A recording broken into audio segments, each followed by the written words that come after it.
नमस्कार, आज की चैनल के कार्यक्रम सुपर 30 में आपका स्वागत है। मैं हूं निपुण भार्गव और पेश है आज की 30 बड़ी खबरें। अफ्रीका में गरजे अनुराग ठाकुर, 1.5 अरब भारतीयों का संदेश लेकर जा रहे हैं अलग अलग देश। कहा, सीमा पर आतंकवाद का शिकार हो रहा है भारत, पाकिस्तान को करेंगे बेनकाब। कोलंबिया के बोगोटा में शिवसेना सांसद मिलिंद देवड़ा का बयान। कहा, कोलंबिया ने गुरिल्ला युद्ध के कुछ रूपों का सामना किया है, जिसका सामना हम भी कर चुके हैं और भारत के कुछ हिस्सों में इसका सामना करना अभी भी जारी है, जिसे हम नक्सलवाद या वामपंथी उग्रवाद कहते हैं। शशि थरूर ने कहा, हम पर आतंकवाद और युद्ध थोपे गए। सिंधु जल संधि वह संधि है जो 1960 के दशक की शुरुआत में सद्भावना और सौहार्द की भावना से पेश की गई थी। पिछले 4 दशकों में आतंकवादी कार्रवाई ने उस सद्भावना को बार बार धोखा दिया है। वडोदरा पहुंचे विदेश मंत्री एस जयशंकर। पारुल विश्वविद्यालय में विदेशी राष्ट्रीय छात्रों के दीक्षांत समारोह में लेंगे भाग। मोदी सरकार की विदेश नीति पर देंगे व्याख्यान। कश्मीर वासियों को गृह मंत्री से पैकेज की उम्मीद। स्थानीय शख्स ने कहा, हमारे गृह मंत्री से बहुत उम्मीदें हैं, लोगों में बहुत उत्साह है। उम्मीद है कि गृह मंत्री कुछ अच्छा पैकेज देकर जाएंगे। दिल्ली की भाजपा सरकार आज करेगी अपना रिपोर्ट कार्ड पेश। भाजपा सरकार ने अपनी नीति और नीयत को सच्चा और अच्छा बताया। बता दें कि हाल ही में कांग्रेस और आप ने सरकार का रिपोर्ट कार्ड प्रस्तुत करते हुए चुनावपूर्ण वादों पर किया था कटाक्ष। ट्रंप के वकील ने किया दावा, कमला हैरिस को फायदा पहुंचाने के लिए न्यूज चैनल का वीडियो एडिट किया गया था। टॉम क्रूज ने याद किया 30 साल पुराना मिशन इम्पॉसिबल का सफर। कैप्शन में लिखा, 30 साल पहले मैंने अपनी पहली फिल्म मिशन इम्पॉसिबल के निर्माण की यात्रा शुरू की थी। तब से 8 फिल्मों ने मुझे जीवन भर के रोमांच पर ला खड़ा किया। ई-रूपी का प्रचलन बढ़कर 1000 करोड़ रुपए हुआ। भारतीय रिजर्व बैंक वार्षिक रिपोर्ट में सीमा पार भुगतान के लिए सीवीडीसी के पायलट प्रोजेक्ट शुरू करने पर कर रही है विचार। इसके लिए समय सीमा नहीं बताई गई। कर्नाटक में अब स्पीड पोस्ट से समन भेजेगी सीबीआई। समय पर और सुरक्षित संचार सुनिश्चित करने के लिए डाक विभाग के साथ किया गया है एमओयू। अर्जेंटीना की अदालत ने फुटबॉल स्टार मैराडोना की मौत के मामले में सुनवाई को बताया गलत। फिर से शुरू करने का किया फैसला। बता दें कि 7 स्वास्थ्य पेशेवर और मेडिकल स्टाफ पर मैराडोना की मौत को लेकर लापरवाही का आरोप लगा है। संयुक्त राष्ट्र की 7000 नौकरियों पर लटकी तलवार, 20% कटौती संभव। समाचार एजेंसी रॉयटर्स की रिपोर्ट के मुताबिक यूएन के एक इंटरनल मेमो में हुआ जिक्र। 9 साल बाद आईपीएल के फाइनल में पहुंची आरसीबी। फिल सॉल्ट के अर्धशतक की मदद से आरसीबी ने क्वालिफायर 1 मुकाबले में पंजाब किंग्स को हराया। फाइनल में पहुंचने वाली बनी पहली टीम।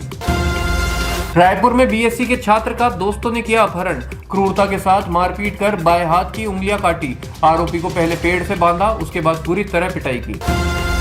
सेना प्रमुख ने व्हाइट नाइट कोर का किया दौरा। ऑपरेशन सिंदूर के दौरान सैनिकों ने उत्कृष्ट प्रदर्शन के लिए की सराहना।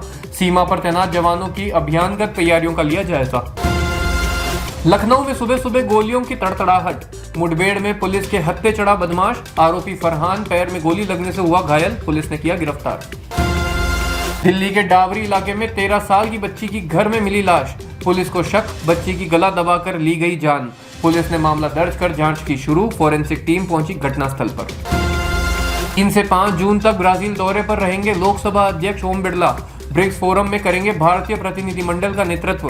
प्रतिनिधिमंडल में राज्यसभा के उपसभापति हरिवंश, लोकसभा महासचिव उत्पल कुमार सिंह और राज्यसभा महासचिव पी सिंह भी होंगे शामिल। पश्चिमी राजस्थान में आज 19 जिलों में लू के साथ भारी बारिश का अलर्ट। 10 में से 7 जिलों में लू के साथ चलेगी तेज रफ्तार से हवाएं। 7 जिलों में बाड़मेर, बीकानेर, चूरू, जैसलमेर, जालोर, जोधपुर और गंगानगर शामिल। पाकिस्तान में मारे गए आतंकी के नाम पर बनेगी सड़क और अस्पताल। लश्कर के कमांडर सैफुल्ला कसूरी ने किया ऐलान। आतंकी हाफिज सईद के बेटे तलहा सईद ने किया समर्थन। प्रधानमंत्री नरेंद्र मोदी ने बिहार के कटिहार में कहा, जंगलराज के झूठ और धोखे से सावधान रहना जरूरी। बिहार में रेलवे की स्थिति तेजी से बदल रही है। ये विकास कार्य पहले भी हो सकते थे, लेकिन जिम्मेदार लोगों ने गरीबों की जमीन लूट ली। अवैध बांग्लादेशी प्रवासियों को लेकर पुलिस का अभियान जारी। 900 बांग्लादेशियों की पहचान की जा चुकी है और निर्वासन की प्रक्रिया जारी है। फर्जी सरकारी पहचान पत्र, आधार कार्ड, मतदाता पहचान पत्र बनवाने वालों के खिलाफ भी कानूनी कार्रवाई की गई।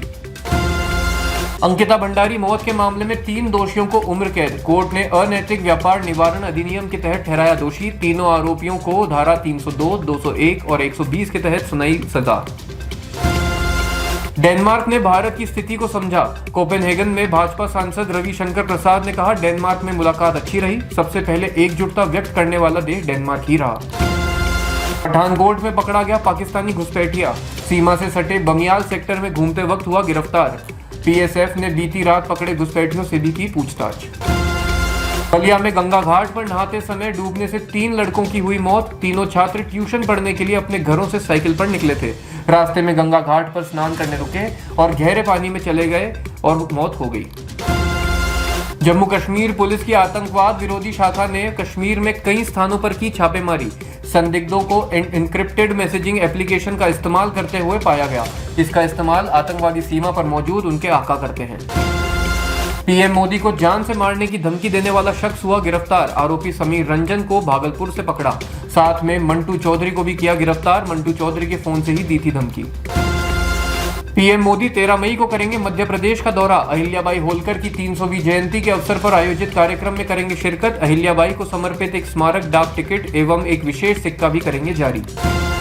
पाकिस्तान में 4.2 तीव्रता का आया भूकंप। राष्ट्रीय भूकंप विज्ञान केंद्र ने दी जानकारी। सुपर 30 में आज के लिए इतना ही। कल फिर आपसे मुलाकात होगी, तब तक के लिए आज्ञा दीजिए। नमस्कार।